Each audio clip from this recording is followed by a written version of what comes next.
Hello students, welcome to this video. यह video BA second semester के students के लिए है, जिसका टॉपिक है फेमिनिज्म, नारीवाद। इस टॉपिक के अंतर्गत नारीवाद क्या है, नारीवाद की क्या विशेषताएं हैं या नारीवाद के प्रकार के बारे में हम आपको बताएंगे। फेमिनिज्म क्या है, इसको जानने से पहले हम ये जानेंगे कि इसकी उत्पत्ति कब हुई तथा भारत में फेमिनिज्म का विकास कितने चरणों में हुआ है, इसके बारे में बात करेंगे। तो नारीवादी जो विचारधारा है उत्तर आधुनिक विचारधारा है, यह पोस्ट मॉडर्न आइडियोलॉजी है। इसकी उत्पत्ति द्वितीय विश्व युद्ध के पश्चात हुई। यद्यपि इसका मूल आधार वेरी वोल्स्टेनक्राफ्ट तथा मिल के विचारों में भी पाया जाता है। इन विचारकों ने पुरुष व महिलाओं के मध्य सार्वजनिक जीवन में भेदभाव समाप्त करने पर बल दिया था। इन विचारकों ने पुरुष व महिलाओं के समान कार्य के लिए समान वेतन का भी समर्थन किया तथा महिलाओं के लिए समान स्वतंत्रता और अधिकारों का समर्थन किया। उदारवादी विचारकों में लॉक व बेंथम ने मानवीय समानता पर बल दिया, परंतु महिलाओं की समानता की उपेक्षा की। रूसो, जो कि एक महान मानववादी विचारक है, उसने भी महिलाओं को पुरुषों से बौद्धिक व तार्किक रूप में हीन माना, इसलिए महिलाओं की समान शिक्षा का समर्थन वो नहीं किया। Feminist ideology is post modern ideology. It originated after world war second, although its basis is also found in the ideas of Mary Wollstonecraft and Mill. These thinkers stressed the need to end discrimination in public life between men and women. These thinkers supported equal pay for equal work for men and women, and also supported equal liberty and rights for women. Among liberal thinkers, Locke and Bentham emphasized human equality but ignored women's equality. Even great humanist thinkers like Rousseau considered women intellectually and logically inferior to men, therefore did not support equal education of women. Bharat में नारीवाद के इतिहास को हम 3 चरणों में देख सकते हैं। पहला चरण जो है वो 19वीं शताब्दी के मध्य से शुरू हुआ, जब यूरोपीय उपनिवेशवादी सती की सामाजिक बुराइयों के खिलाफ बोलने लगे थे। उस समय पहला चरण स्टार्ट हुआ। और दूसरा चरण जो है 1915 से स्टार्ट हुआ, जब भारतीय स्वतंत्रता के लिए गांधी जी के भारत छोड़ो आंदोलन में महिलाओं ने बढ़ चढ़कर हिस्सा लिया और कई स्वतंत्र महिला संगठन भी उभर कर सामने आए। और तीसरा चरण जो शुरू हुआ वो स्वतंत्रता के बाद से लेके अब तक का है। भारतीय नारीवादी आंदोलनों द्वारा की गई प्रगति के बावजूद भी आधुनिक भारत में रहने वाली महिलाओं को अभी भी कई तरीके के भेदभाव का सामना करना पड़ता है। भारत की पितृसत्तात्मक संस्कृति ने भूमि स्वामित्व के अधिकार प्राप्त करने और शिक्षा तक पहुंच को चुनौतीपूर्ण बना दिया है।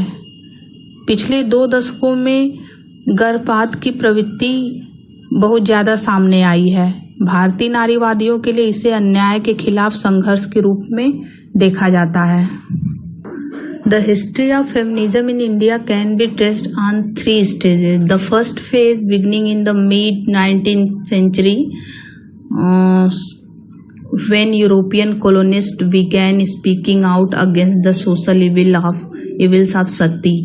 The second phase from 1915, when women took part in Gandhi's Quit India movement for Indian independence, and many independent women's organizations began to emerge, and finally the third phase since independence till date.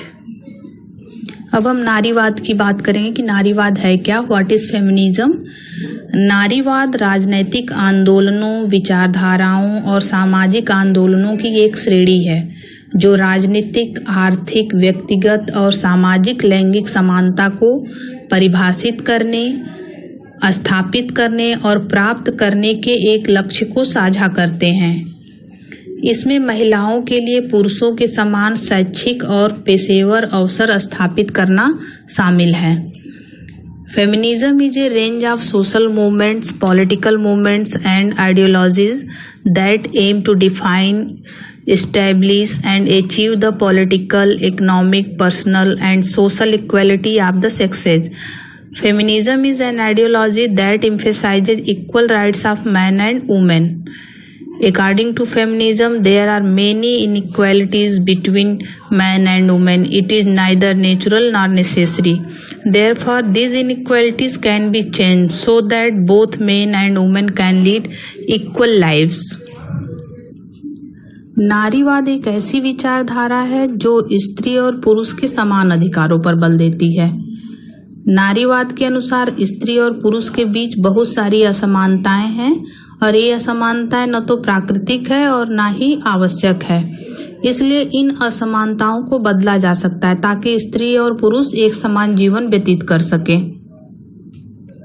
नारीवाद के अनुसार स्त्री और पुरुष के बीच असमानता का जो मुख्य कारण है वह पितृसत्ता है। यह एक ऐसी व्यवस्था होती है जिसमें पुरुष को प्रधान समझा जाता है और पुरुष को स्त्रियों को मुकाबले ज़्यादा महत्व दिया जाता है। जैसे भारतीय समाज पुरुष प्रधान समाज है, पुरुष ही परिवार का मुखिया होता है। लड़कों की शिक्षा, पालन पोषण और आज़ादी को विशेष महत्व दिया जाता है। इसके विपरीत जब लड़कियों पर बहुत सारी पाबंदियां लगाई जाती हैं और लड़कियों को घर के चार दीवारी में के अंदर रखा जाता है, लड़कियों के पैदा होने पर अफसोस किया जाता है और परिवार में लड़कों की कामना की जाती है और लड़का के पैदा होने पर खुशियां मनाई जाती है। यह व्यवस्था प्रकृति ने नहीं बल्कि समाज ने बनाई है। समाज ने ही स्त्री और पुरुष के कामों को घर और बाहर के कामों में बांटा है। इसलिए नारीवादी पितृसत्ता समाज की आलोचना करते हैं। नारीवादियों के हिसाब से स्त्री पुरुष असमानता दो प्रकार की होती है। पहली जो असमानता है वो जैविक है और दूसरी असमानता लैंगिक है। जैविक असमानता जो है वो नेचुरल है, प्राकृतिक है, वो प्रकृति द्वारा निर्धारित है। और लैंगिक असमानता जो है वो सोशल है, सामाजिक है, जो कि समाज ने पैदा किया है। जैसे जीव विज्ञान के अनुसार सिर्फ औरतें ही, बायोलॉजी कहता है कि सिर्फ औरतें ही गर्भधारण कर सकती हैं और बच्चों को जन्म दे सकती हैं, पुरुष ऐसा नहीं कर सकते। लेकिन यह जरूरी नहीं कि बच्चों का पालन पोषण भी स्त्रियां ही करें, पुरुष भी बच्चों का पालन पोषण कर सकते हैं। काम के बंटवारे को लेकर भी स्त्री और पुरुषों में समानता पाई जाती है। स्त्री को घर के कामों के लिए जिम्मेदार माना जाता है और पुरुष को बाहर के कामों के लिए जिम्मेदार माना जाता है। यद्यपि महिलाएं बहुत सारा काम करती हैं, पुरुष घर के काम को काम नहीं मानते हैं। आमतौर पर ऐसा देखा जाता है महिलाएं 10 से 12 घंटे तक लगातार घर में काम करती हैं और गांव की महिलाएं तो और ज़्यादा काम करती हैं, जैसे खेतों में जाकर कटाई करना, पशुओं के लिए चारा काटना, पानी की व्यवस्था न होने पे दूर दराज के इलाकों से जाके तालाब से, नदियां से पानी ले आना। फिर भी पुरुष महिलाओं से कहते हैं कि तुम सारा दिन घर में रहकर आखिर करती क्या हो। इतना सारा काम करने के बावजूद भी महिलाओं को यह सुनने को मिलता है। आज के इस दौर में महिलाएं बाहर के काम में हिस्सा लेने लगी हैं और बाहर का काम भी करने लगी हैं, लेकिन इसके बावजूद भी उनको घर का काम भी करना पड़ता है। नारीवादी इसे महिलाओं के कंधों पर जो है दोहरा बोझ मानते हैं। अगर पुरुष घर का कोई काम करता है तो वह बाहर का एक भी काम नहीं करेगा, घर के एक बर्तन को हाथ नहीं लगा सकता। और अगर महिला बाहर का काम करती है, इसके बावजूद भी उसको घर का काम करना पड़ता है। अगर हमें स्त्री पुरुष में भेद खत्म करना है तो लैंगिक असमानता को खत्म करना पड़ेगा, जिससे पहले महिलाओं की स्थिति में थोड़ा सुधार आ सकेगा। नारीवाद को और स्पष्ट रूप से जानने के लिए कुछ परिभाषाओं को भी जानना आवश्यक है। जैसे उसमें मेरी wollstonecraft ने कहा अपनी पुस्तक में vindication of the right of women में कहा है कि नारीवाद को नारी अधिकारों की मांग के रूप में परिभाषित किया जो पुरुषों के समान अधिकारों की मांग करता है। Mary wollstonecraft in her book A Vindication of the Rights of Women defined feminism as a demand for women's rights that demands equal rights for men। Next जो परिभाषा है वो केटे मिलेट की है। Kate Millett has written in her book Sexual Politics that feminism is said to maintain her freedom by separating the woman from the clutches of the patriarchal system। Cat millet ने अपनी पुस्तक sexual politics में लिखा है कि नारी को पितृतंत्री व्यवस्था की जकड़न से अलग रहकर उनकी स्वतंत्रता को कायम रखने को ही नारीवाद कहा जाता है।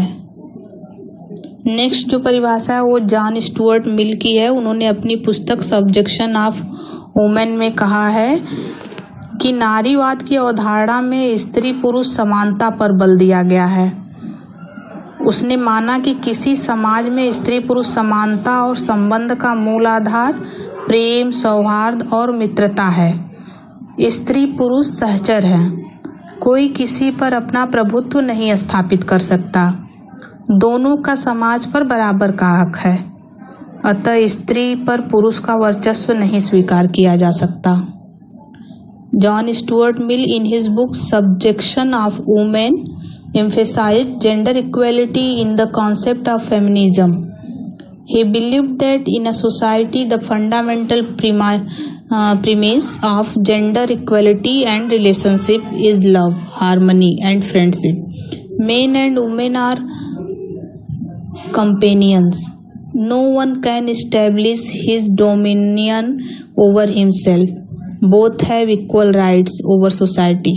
Therefore, male supremacy over women cannot be accepted. Next and last है, आशा रानी ओहरा ने अपनी पुस्तक भारतीय नारी दशा और दिशा में लिखा है कि नारीवाद नारी का पुरुषों के प्रति संघर्ष नहीं वरन सौहार्दपूर्ण स्थिति है। स्थिति में उसे हक दिलाने का एक विचारित तरीका है। Asha Rani Vohra has written in her book Bharatiya Nari Dasha and Disha that feminism is not a struggle for men but a thoughtful way of empowering her in an amicable situation। इस प्रकार इन परिभाषाओं से कुछ नारीवाद की कुछ विशेषताएं निकलकर सामने आती हैं, जिसमें पहली जो विशेषता है वह establishment of a society without male dominance, पुरुष वर्चस्व विहीन समाज की स्थापना। नारीवाद में पुरुषों का वर्चस्व नहीं होता है। दूसरी जो विशेषता है वो है the end of gender differences. नारीवाद में लिंग असमानता जो है, लिंगों की विभिन्नता का अंत किया गया है, उसके समाप्ति पर बल दिया गया है। नेक्स्ट है the emphasis on social justice. नारीवाद में सामाजिक न्याय पर बल दिया गया है। Next the demand for women's right. नारीवाद में औरतों के अधिकारों की बात की गई है। नेक्स्ट इकोनॉमिक फ्रीडम, आर्थिक स्वतंत्रता की बात की गई है। इसके साथ साथ औरतों के भी स्वतंत्रता की, पूर्ण स्वतंत्रता की बात की गई है। अब हम बात करेंगे काइंड्स ऑफ फेमिनिज्म की। नारीवाद के प्रकार 6 प्रकार हैं इसमें। पहला जो है वो लिबरल फेमिनिज्म है, उदारवादी नारीवाद। दूसरा है रेडिकल फेमिनिज्म, उग्रवादी नारीवाद। तीसरा है Marxist and socialist feminism, Marxist और सोशलिस्ट फेमिनिज्म, समाजवादी या मार्क्सवादी नारीवाद। नेक्स्ट है post feminism, post modernist feminism. Next है कल्चरल फेमिनिज्म, सांस्कृतिक नारीवाद। एंड लास्ट है इको फेमिनिज्म। पर्यावरणीय नारीवाद। तो सबसे पहले हम लिबरल फेमिनिज्म की बात करेंगे, उदारवादी नारीवाद की। उदारवादी नारीवाद में मुख्य रूप से महिलाओं को वैधानिक अधिकार, लीगल राइट्स प्रदान करने पर बल दिया जाता है, अर्थात महिलाओं को भी पुरुषों के समान अधिकार मिलने चाहिए। उन्हें शिक्षा के समान अवसर दिया जाना चाहिए, जिससे परिवार का कल्याण तथा एक स्वस्थ परंपरा का प्रारंभ होगा। महिलाओं को पुरुषों की भलाई के लिए शिक्षित किया जाए, क्योंकि महिलाओं को शिक्षित करना परिवार के हित में होगा। इस संबंध में हैरियट टेलर, जो कि जॉन स्टुअर्ट मिल की पत्नी थी, कहा कि पुरुष तथा स्त्री को एक दूसरे का पूरक होना चाहिए तथा महिलाओं के लिए पुरुषों के समान ही अधिकार देने की बात उन्होंने की। जॉन स्टुअर्ट मिल ने महिलाओं तथा पुरुषों को बराबरी का दर्जा देने का समर्थन किया। महिलाओं को पुरुषों के समान उन्होंने कहा कि मताधिकार मिलना चाहिए तथा शादी में भी समानता होनी चाहिए, अर्थात स्त्रियों को शादी करने की स्वतंत्रता मिलनी चाहिए। नारी पुरुष में समानता लाने का सबसे बड़ा तत्व है कि उनको मत देने का अधिकार मिले, ऐसा जॉन स्टुअर्ट मिल कहता है। इस प्रकार उदारवादी नारीवाद विशेषकर नारी को मत देने पर बल देते हैं। मताधिकार आंदोलन 1840 के दशक में प्रभावी हुआ। इसका महत्वपूर्ण चरण उस समय प्रारंभ होता है जब 1848 में महिलाओं के अधिकारों की रक्षा के लिए आंदोलन प्रारंभ किया गया। इसके लिए सेनेका फॉल कन्वेंशन का आयोजन किया गया तथा इसमें कई मुद्दों पर विचार किया गया तथा इसमें इस बात पर जोर दिया गया कि महिलाएं पुरुषों के बराबर हैं। महिलाएं पुरुषों से किसी भी मायने में कमजोर नहीं हैं तथा उनको पुरुषों के समान शिक्षा, स्वतंत्रता तथा मत देने का अधिकार मिलना चाहिए। लिबरल फेमिनिज्म जिन महिला अधिकारों पर बल देते हैं वो इस प्रकार से हैं, जैसे कि महिलाओं को मत देने का अधिकार, शिक्षा का अधिकार, बौद्धिक रूप से समानता में विश्वास। कुछ विचारक मानते हैं कि महिला तथा पुरुष में रचना, बनावट तथा शक्ति में अंतर है, परंतु अधिकतर नारीवादी विचारक यह मानते हैं कि महिला तथा पुरुष समान है, उनमें कोई अंतर नहीं है। सभी उदारवादी विचारक इस संबंध में व्यक्तिवादी विचार रखते हैं कि नारी भी एक व्यक्ति है और व्यक्ति होने के नाते उसे पुरुषों के समान अधिकार मिलने चाहिए। लिबरल फेमिनिज्म की कुछ आलोचनाएं भी की गई हैं, जो कि इस प्रकार से है। यह सिद्धांत एक व्यक्तिवादी सिद्धांत है, अतः पितृसत्तात्मक सत्ता की आलोचना करने के बजाय यह व्यक्तिवाद पर ज्यादा बल देता है। इसका मुख्य उद्देश्य जो है वो गौण हो जाता है। और जो दूसरी आलोचना की गई वह यह है कि ये सिद्धांत जो है महिला पुरुष समानता में विश्वास करता है। इसके विरुद्ध यह आक्षेप लगाया जाता है कि यदि हम स्त्री पुरुष को समान देखते हैं तो कहीं न कहीं हम महिलाओं को पुरुष बनाना चाहते हैं, जो उचित नहीं है। अब नारीवाद का जो दूसरा प्रकार है वह है उग्रवादी नारीवाद, रेडिकल फेमिनिज्म। नारीवाद की उदारवादी धारणा में परिवर्तन हुआ और 1960 के दशक में यह उग्रवादी स्वरूप में बदल गया। उग्रवादी नारीवादियों का मानना है कि पितृसत्तात्मक सत्ता के प्रभाव के कारण पुरुषों ने स्त्रियों को सभी क्षेत्रों में अपने अधीन बना लिया। इन सभी विचारकों ने विवाह को अधीनता का प्रमुख कारण मानकर विवाह का ही विरोध किया। महिलाओं की स्वतंत्रता के लिए पितृसत्तात्मक प्रणाली को नष्ट करना होगा, ऐसा जो है उग्रवादी नारीवादियों का कहना है। पितृसत्तात्मक प्रणाली का आधार परिवार है, अतः परिवार को नष्ट करना होगा। फायरस्टोन कहता है कि महिला तथा पुरुष में जो है बायोलॉजिकल डिफरेंस है, जैविक अंतर है। यदि महिलाओं को बच्चा पैदा करने से मुक्त कर दिया जाए तो उन पर से पुरुषों का वर्चस्व समाप्त हो जाएगा। महिलाओं की जनन क्षमता ही उनके अधीनता का मूल कारण है, ऐसा जो है फायरस्टोन कहता है। उग्रवादी नारीवादियों ने वुमेन, जो कि बायोलॉजिकल टर्म है, के स्थान पर जेंडर, जो कि कल्चरल टर्म है, को प्रयोग करने पर बल देते हैं। उग्रवादी नारीवादियों ने ऐसे समाज की कल्पना की जिसमें पुरुषों का कोई हस्तक्षेप न हो, परंतु इससे स्थिति और भी खराब होने लगी। इसके कारण परिवार में बिखराव, तलाक, नशाखोरी तथा ड्रग्स आदि आपराधिक कार्यों में वृद्धि होने लगी। पुनः इन्हीं लेखकों तथा विचारकों ने, जिन्होंने कि रेडिकल फेमिनिज्म का समर्थन किया था, उग्रवादी नारीवाद का समर्थन किया था, तथा उन्होंने ही परिवार का समर्थन करना प्रारंभ कर दिया।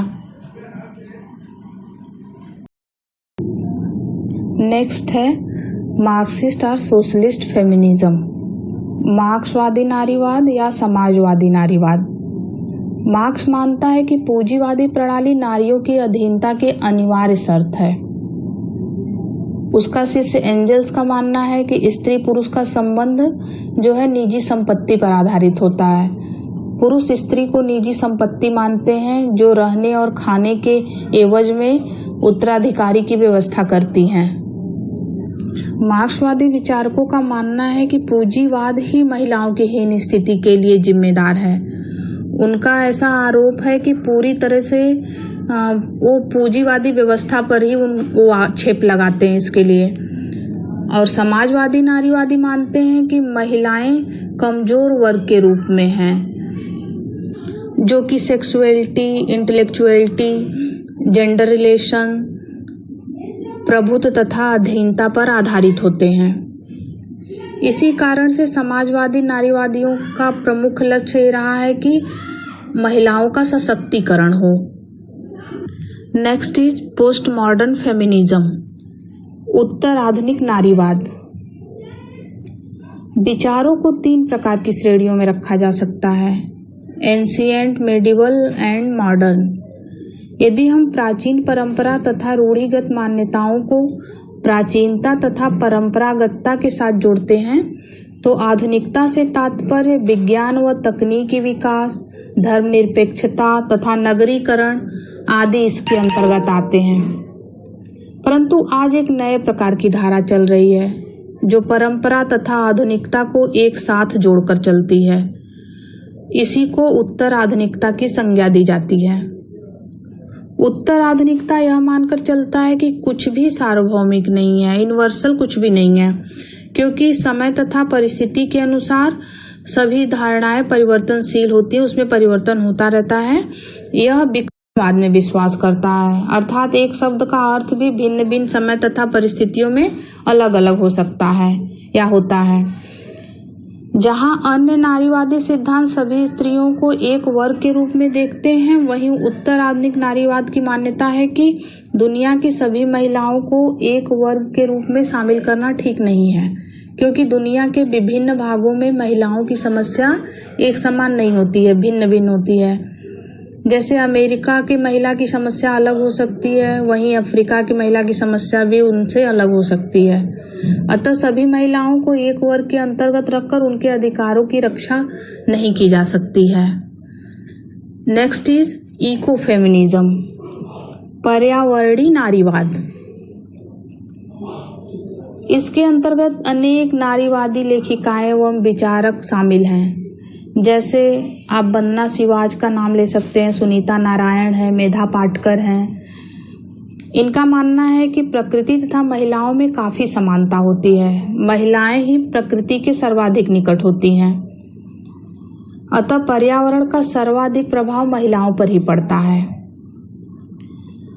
प्राकृतिक या पर्यावरणीय उत्थान द्वारा नारी की स्थिति को बेहतर बनाया जा सकता है।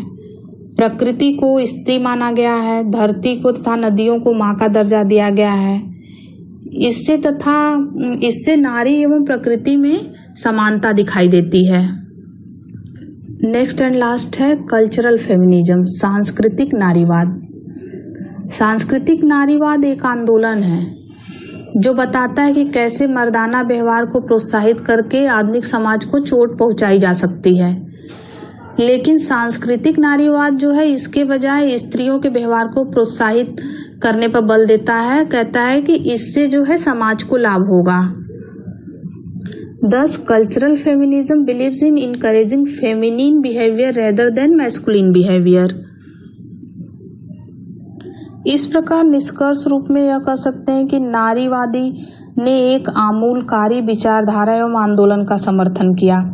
समाजवादी उदारवादी विचारधाराओं की विसंगतियों को दूर किया तथा निजी जीवन में स्वतंत्रता के साथ नारीवादियों ने पारिवारिक दायित्वों से बिल्कुल विमुख होने का समर्थन नहीं किया, क्योंकि नारीवादी विचारधारा का अभिप्राय पुरुष और महिलाओं के बीच अलगाव है, संघर्ष नहीं, बल्कि दोनों के मध्य समानता और बंधुत्व के आधार पर संबंधों का आधार है एवं महिलाओं के विशिष्ट मूल्यों को पहचान प्रदान करने का यह एक विश्वव्यापी आंदोलन है। Thank you.